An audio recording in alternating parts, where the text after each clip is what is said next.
انہوں نے پوچھا اے عمر کہاں جا رہے ہو؟ تو کہا محمد کو قتل کر۔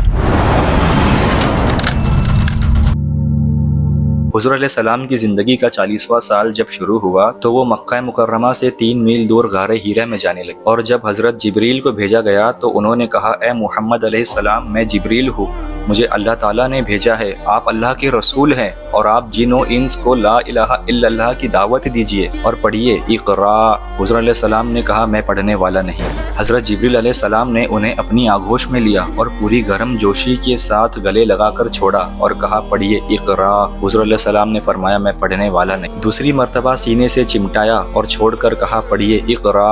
حضور نے فرمایا میں پڑھنے والا نہیں۔ تیسری مرتبہ آپ کو پورے زور کے ساتھ اپنے سینے سے لگایا اور چھوڑ کر کہا پڑھیے اقرأ باسم ربك الذي خلق خلق الإنسان من علق اقرأ وربك الأكرم الذي علم بالقلم علم الإنسان ما لم يعلم۔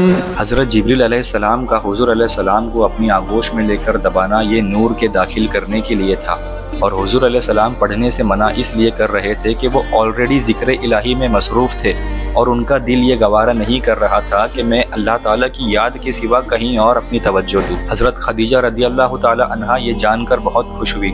ورقہ بن نوفل بہت بوڑھے تھے اور وہ قریش کی جہالت سے باہر آ کر اصل عیسائی مذہب کو اختیار کر چکے تھے، انہیں انجیل کا بہت زیادہ علم تھا۔ انہوں نے فرمایا اے محمد آپ کو مبارک ہو، آپ اللہ تعالیٰ کے رسول ہیں جس کے بارے میں حضرت عیسیٰ نے بشارت دی تھی کہ میرے بعد ایک رسول آئیں گے جن کا نام احمد ہوگا۔ ایک دفعہ کفار مکہ نے یہ مشورہ کیا کہ محمد کو قتل کر دیا جائے۔ عمر نے کہا میں انہیں قتل کروں گا، اور وہ اپنی تلوار اٹھا کر چل دیے۔ قبیلہ زہرہ کے ایک شخص نے پوچھا اے عمر کہاں جا رہے ہو؟ عمر نے کہا محمد کو قتل کرنے۔ تو اس شخص نے کہا اے عمر پہلے اپنی گھر کی خبر لے، تیری بہن اور بہنوئی اسلام قبول کر چکے۔